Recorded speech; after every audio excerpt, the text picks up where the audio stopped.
Superman, o herói criado por Jerry Siegel e Joe Shuster. Sua primeira aparição foi em 1938, na Action Comics número 1. E também, claro, o herói mais importante da história dos quadrinhos. Desde então ele já foi adaptado em diversos lugares. Filmes, séries, jogos, animações e até rádio. Entre eles, tem adaptações ruins, como Injustice, tanto no quadrinho quanto na animação é horrível. E o DCU do Zack Snyder, por exemplo, que é patético. Eu posso fazer um vídeo só sobre isso, mas eu não quero comentar hoje. Porém, existem aquelas adaptações que se destacam, como Superman de Richard Donner, Superman a série animada, Superman e Lois e, claro, a minha favorita, Smallville.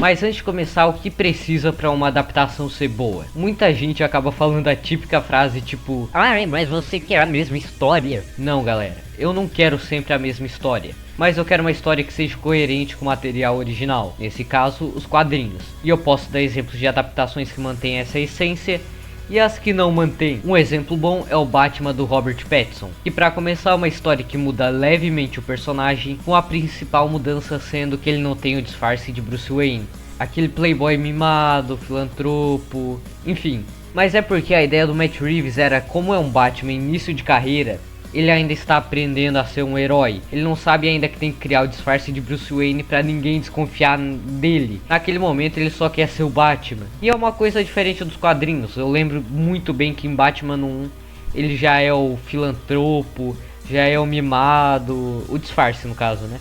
E é uma coisa diferente dos quadrinhos, mas mantém a essência do personagem. E é isso que faz uma obra ser boa. Porque apesar dele não ter esse lado clássico do herói, ele continua sendo um grande detetive, movido pela vingança que depois vai compreender que deve ser a justiça, e entre outros detalhes. Mas isso é uma adaptação boa. Eles pegam elementos que são clássicos do personagem, trazem referências, se inspiram em obras boas do personagem, em vez de fazer uma mistureba e tirar toda a essência do personagem. E agora um exemplo de adaptação ruim é o Henry Cavill, Superman. Porque a gente está acostumado a ver um Superman esperançoso, heróico, que ajuda a velhinha a atravessar a rua, porém ele não é totalmente bobalhão. Quando é pra ele ser sério, ele é sério numa luta. Inclusive uma cena icônica que eu consigo lembrar agora é aquele do Liga da Justiça Sem Limites lá do Mundo de Papelão, um negócio assim. E além de tudo isso ele nunca mata, tipo em nenhuma circunstância. Aí vai ter aqueles caras falando: "Ah, mas na edição número 125 de 1900 e sei lá o que,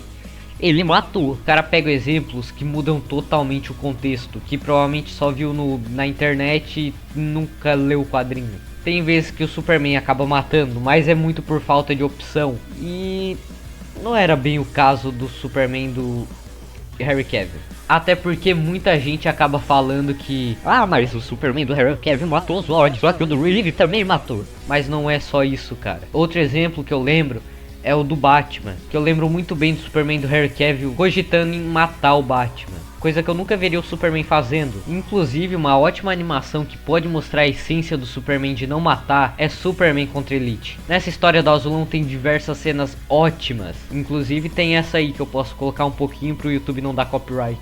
Sim, eles viram. Eles viram como é feio usar a violência como solução e isso assustou eles. Isso me assustou também quando decidi cruzar essa linha e fazer o que você faz. É tão fácil. Raiva, violência.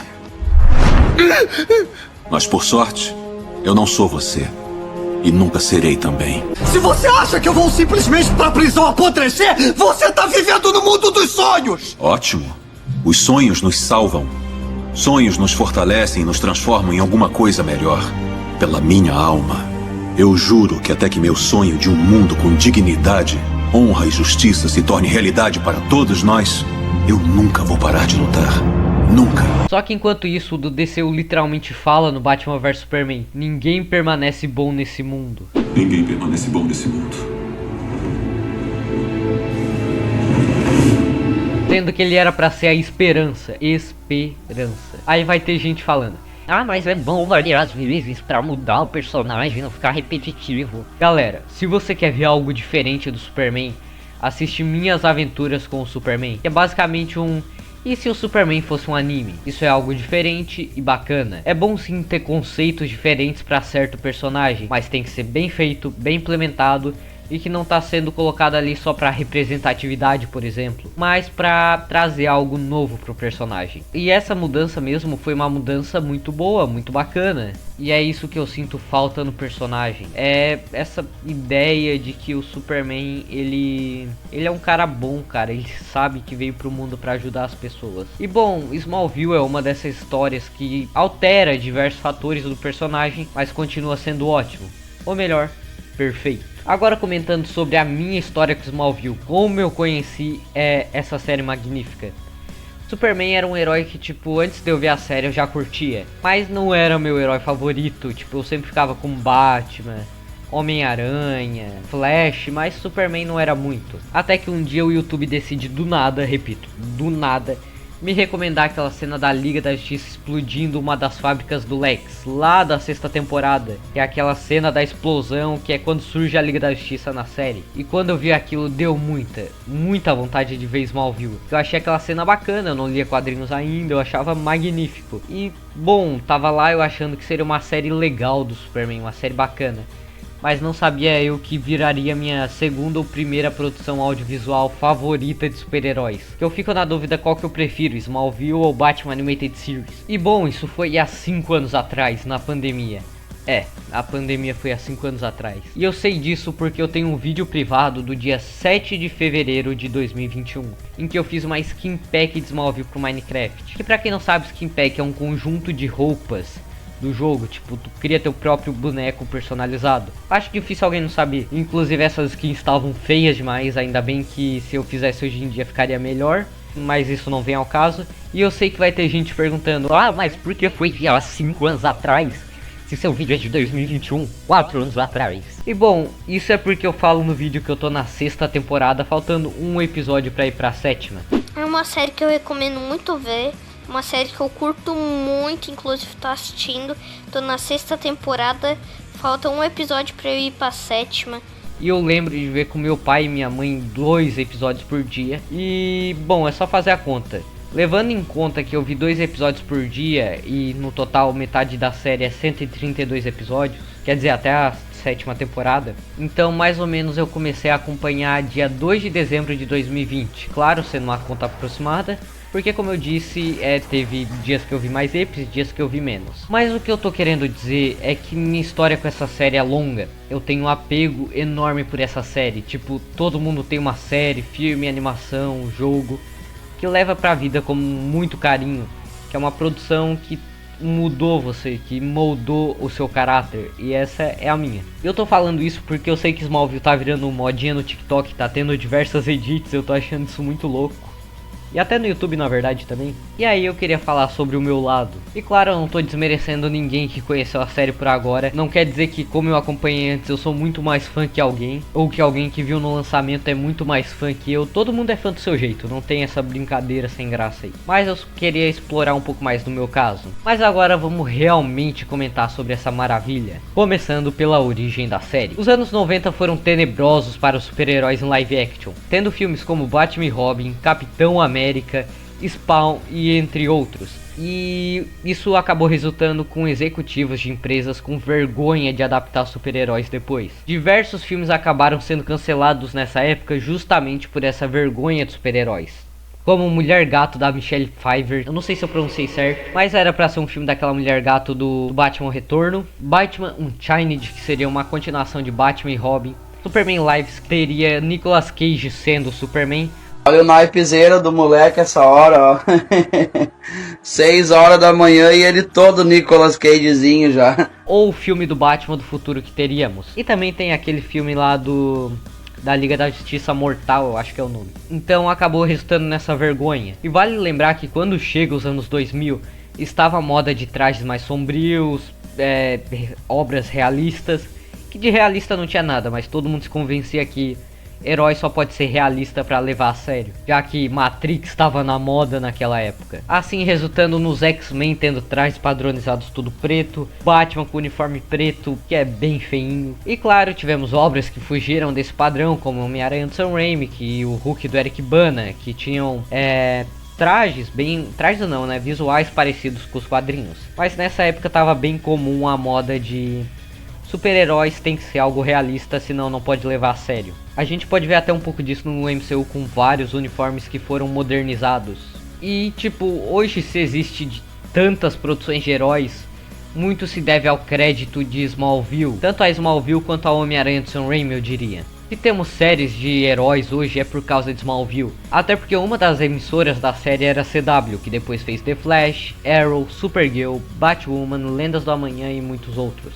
Mas você sabia que no começo não era pra ser uma série do Superman? Exatamente, no começo o produtor queria uma série que retratasse a juventude de Bruce Wayne. Entretanto, a Warner Bros. Decidiu desenvolver um filme do Batman na época, no caso o Batman do Nolan. Então a produtora decidiu escolher outro personagem para fazer essa série, e nesse caso foi Clark Kent. Porém, Alfred Gough e Miles Miller, não sei se pronuncia assim, desculpa, eles não queriam fazer uma série do Superman já sendo herói, mas queriam mostrar a adolescência do Clark, antes de se tornar o Superman. Inclusive, quando você for ver a série, tenha isso em mente, é uma série do Clark Kent e não do Superman. Tanto que quando Clark virou azulão, a série acaba. E como a série focava na adolescência de Clark, as primeiras temporadas tinham personagens que a gente mal tinha visto em outras adaptações.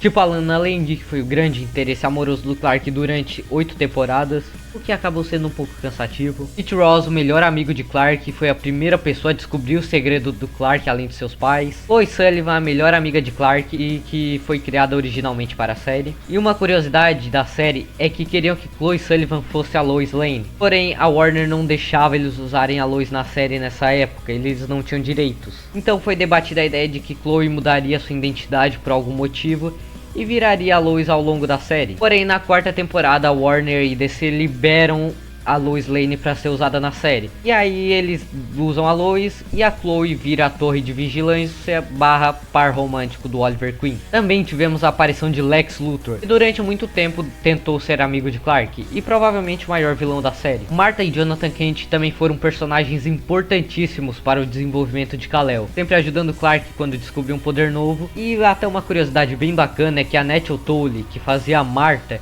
apareceu em Superman de 78, exatamente, o do Reeve. Ela interpretava a Lana Lang. Ela aparece por pouco tempo, mas é bacana de se ver isso. Também tivemos Lionel Luthor, que foi outro personagem importantíssimo na série, que além de ser pai de Lex Luthor, era um mensageiro de Jor-El. Tivemos Whitney Fordman, que era o valentão da escola de Clark, e o primeiro namorado da Lana Lang. Na quarta temporada vem Lois Lane, que no começo era só a prima da Chloe, e que depois, a partir da nona temporada, vira o interesse amoroso do Homem de Aço. Jimmy Olsen também é um personagem que apareceu pouquíssimo na série, poderia ser mais aproveitado, porém era um personagem muito bacana e interessante, sendo interpretado por Aaron Ashmore, que é o segundo melhor Jimmy Olsen, só perdendo por o de 78. Inclusive eu lembro de um episódio meio anos 50, preto e branco, que era protagonizado por ele, que é muito bacana. Também tivemos Oliver Queen, o Arqueiro Verde, uma adaptação muito, mas muito melhor que a do Stephen Amell. E não me levem a mal, é uma adaptação bem legal, só que a versão de Smallville era um personagem mais sarcástico e não tão parecido com o Batman, igual o Arrowverse fez, que é tipo assim, o Arrowverse só fez um Batman com a skin de Arqueiro Verde, enquanto em Smallville ele tinha muito mais personalidade. Depois tivemos outros personagens recorrentes, como Kara Kent, a prima de Kal-El, Tess Mercer, que é a irmã do Lex Luthor, Davis Bloom, o Apocalipse, e Zod, um dos maiores vilões do Superman, que foi interpretado por Callum Blue, com uma atuação que deixava a desejar.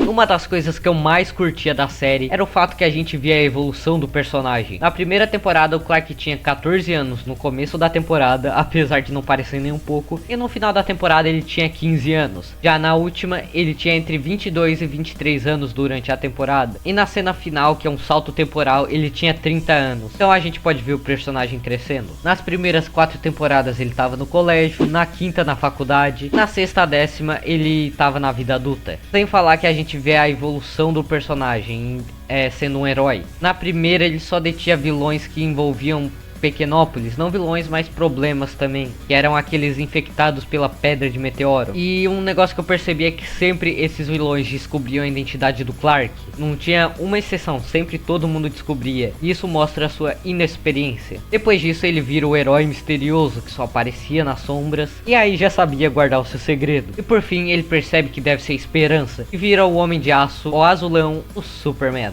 E é bem perceptível essa evolução. Eu vou comparar o primeiro episódio da primeira temporada, que é o episódio 1 da temporada 1, com o episódio 22 da temporada 10, que é o episódio final. Primeiro a gente vê que tudo que o Clark quer é ser um humano, ele quer ser uma pessoa normal, ele não queria ter esses poderes. Percebemos isso nessa cena. Clark está chateado, né? Filho, é normal. Normal? O que acha disso? Isso é normal?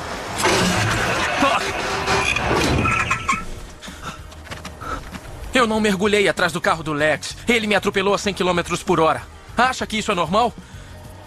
Eu daria tudo pra ser normal. Já no último episódio ele aceita o seu destino, percebe que ele deve aceitar seu lado kryptoniano, com o Jor-El ficando orgulhoso dele. Isso é uma ótima evolução de personagem. Outros personagens também têm uma evolução ótima. Um ótimo exemplo é Lex Luthor, que no começo da série só queria transformar o mundo num lugar melhor, e percebemos isso durante a primeira e a segunda temporada, mas com sua sede de poder, vingança contra o seu pai, Lionel Luthor, que é o fundador da Luthor Corp nessa versão, e além disso ele tinha uma grande obsessão por descobrir o verdadeiro segredo de Clark Kent. Ele acaba sendo corrompido, até chegarmos na sétima temporada e vemos ele virando o Lex que conhecemos, manipulador, egocêntrico e estrategista. Mas outra coisa que eu curto muito é como Smallville explora as kryptonitas, já que em 95% das adaptações a gente só vê a kryptonita verde.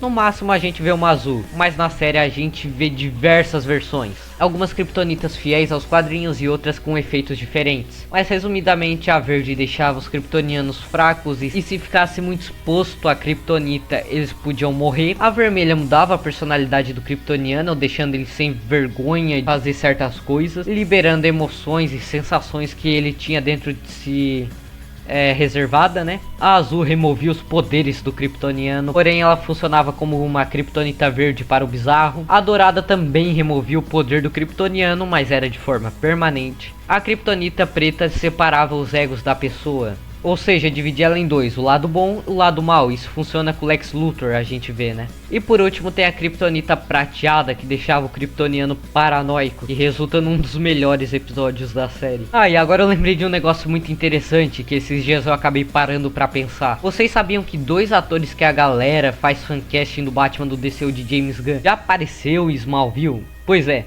O primeiro é Alan Ritchson, e sinceramente eu não curto ele muito pra ser o Batman do DCU. No máximo se ele fizesse um Batman Absolute, mas eu não acho que ele não atua muito bem pra fazer. Mas ele fez o Aquaman em Smallville. E outro ator é o Jason Eccles, fazia Jason Tigg, que era o treinador de futebol do Clark e foi por um tempo o namorado de Lana. Inclusive tem um plot bem bacana no final da temporada. Enfim, eu sei que o que eu falei agora foi meio aleatório, mas eu queria comentar com vocês. Mas agora que eu falei de Batman, apesar dele não ter aparecido na série, só nas HQs, sim, Smallville tem HQs. Smallville também teve diversos outros heróis. O primeiro que aparece é o Flash / Impulso. Ele teve dois nomes, já que na série ele era o Bart Allen, já que eles não podiam usar o Barry Allen. Aquaman, que eu citei antes, que apareceu. Cyborg, com visual bem duvidoso. Arqueiro Verde, que eu comentei antes. Canário Negro, uma versão muito boa da personagem. Caçador de Marte. Zatanna também apareceu em diversos episódios. Gavião Negro. Senhor Destino. Stargirl. Sideral. Besouro Azul. Gladiador Dourado, a Legião dos Super-Heróis, que no caso era Cósmico, Saturnia, Brainiac 5 e Relâmpago. Personagens que normalmente aparecem quando Clark é adolescente nas HQs, então faz coerência com a série. Aparece também a Mera, Sandman, Superboy, Supergirl, os Super Gêmeos, além de alguns membros da Sociedade da Justiça que não apareceram literalmente, e só foram citados e no máximo apareceu naquela fita cassete de uma cena. Que no caso era o Alan Scott, o primeiro Lanterna Verde, Jay Garrick, o primeiro Flash, Ted Grant e Tornado Vermelho. Claro, eu não tô comentando dos que apareceram nas HQs, porque tipo teve Batman, Mulher Maravilha, Hal Jordan, Joe Stewart, entre outros. Mas a gente não teve só diversos heróis, mas diversos vilões do Azulão, como o Apocalipse, que eu citei antes, que é o Davis Bloom. Tivemos Lex Luthor, que eu citei bastante antes. Mr. Mxpilse, pois é, ele apareceu na série. Brainiac, que foi meu vilão favorito, sem contar o Lex, é claro. Lionel Luthor, que no começo era vilão, aí depois ele vira um mensageiro de Jor-El e morre. E depois aparece o Lionel Luthor da Terra do Ultraman. Inclusive tivemos o Ultraman, né? Não podemos esquecer, claro, do Darkseid, que foi o vilão final, o final boss. Além de seus servos, claro, tipo Desad, Vovó Bondade. E tem o Gordon Godfrey, que inclusive é o vilão da HQ Lendas, que foi a primeira HQ da Liga da Justiça pós-crise nas Infinitas Terras. Tivemos também o Metalo, que era meio qualquer coisa. General Zod também aparece, como eu citei antes. E a temporada dele é uma das melhores, apesar do ator ser meio qualquer coisa. E tivemos o meu vilão top 3 da série, o Homem Brinquedo, que era um ex-funcionário do Oliver Queen e que resulta em 2 ou 3 episódios ótimos da série. Eu realmente gosto muito desse Homem Brinquedo. Mas enfim, galera, eu vou finalizar o vídeo aqui e eu dou convite a vocês, assistam essa série, que pra mim pelo menos é minha adaptação audiovisual favorita junto com Batman Animated Series. E pode não ser a mais fiel do personagem, mas é a que mais me marcou. Então, espero que curtam a série. Eu não comentei sobre tudo que eu queria, até porque o vídeo ia ter trocentas horas. Então as outras coisas que eu queria comentar eu vou aproveitar para falar em outros vídeos sobre cada tema. E bom, esse foi o vídeo. Deixem um like, se inscrevam, ativem o sininho. Até porque 0,9% das pessoas são inscritas, o que é pouquíssima gente. Mas ajudem esse canal a crescer cada vez mais e é isso. Fiquem com Deus e falou!